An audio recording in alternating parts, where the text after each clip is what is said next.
Assalamualaikum warahmatullahi wabarakatuh.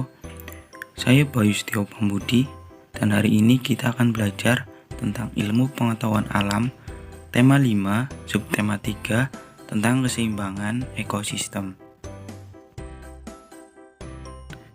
Yang pertama, rantai makanan dan jaring-jaring makanan. Ketergantungan antara makhluk hidup dan lingkungannya menjadi bagian dari kehidupan di dalam sebuah ekosistem. Tumbuhan mendapatkan energi dari matahari. Hewan mendapatkan energi dari tumbuhan atau hewan lain yang memakan tumbuhan. Tumbuhan berhijau daun mampu membuat makanan sendiri. Makhluk hidup yang dapat membuat makanan sendiri disebut dengan produsen. Banyak jenis makhluk hidup yang tidak dapat membuat makanan sendiri. Mereka mendapatkan energi dari makanan yang mereka makan. Makhluk ini disebut juga dengan konsumen. Beberapa jenis konsumen memakan tumbuhan. Konsumen ini dinamakan herbivore. Sedangkan konsumen yang memakan hewan lain atau memakan daging sebagai sumber energinya dinamakan dengan karnivor. Ada juga konsumen yang memakan hewan dan juga memakan tumbuhan yang dinamakan omnivore. Satu makhluk hidup ke makhluk hidup lain di dalam rantai makanan. Rantai makanan adalah hubungan yang khas antara sekelompok produsen dan konsumen.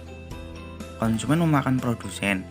Produsen melepaskan energi kepada konsumen. Konsumen itu lalu menjadi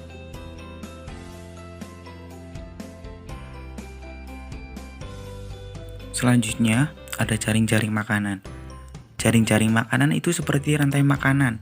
Namun, produsen dan konsumen tidak hanya memakan satu sumber makanan saja. Misalnya, ular. Ular tidak hanya memakan tikus, tapi juga katak.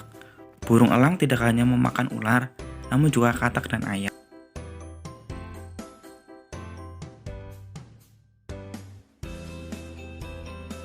Yang selanjutnya ada perubahan jaring-jaring makanan.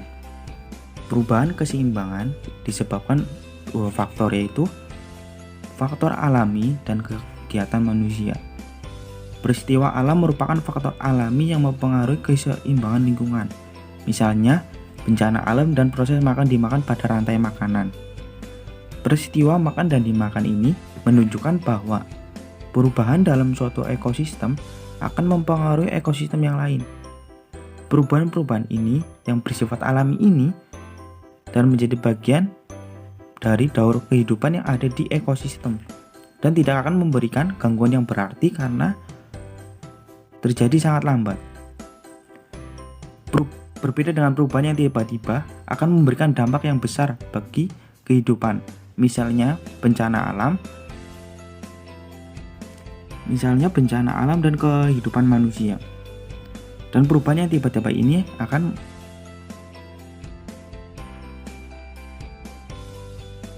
setelah kita mengetahui apa itu perubahan jaring-jaring makanan, sekarang kita akan membahas akibat dari perubahan jaring makanan. Bertambah dan berkurangnya populasi dapat menyebabkan terjadinya perubahan jaring-jaring makanan. Perubahan jaring-jaring makanan ini disebabkan oleh faktor alami dan kegiatan manusia.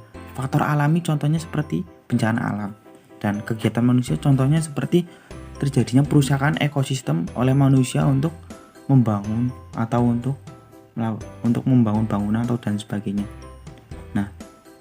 Perubahan jaring-jaring makanan ini karena berkurangnya populasi dari suatu bagian akan mengakibatkan perubahan ekosistem.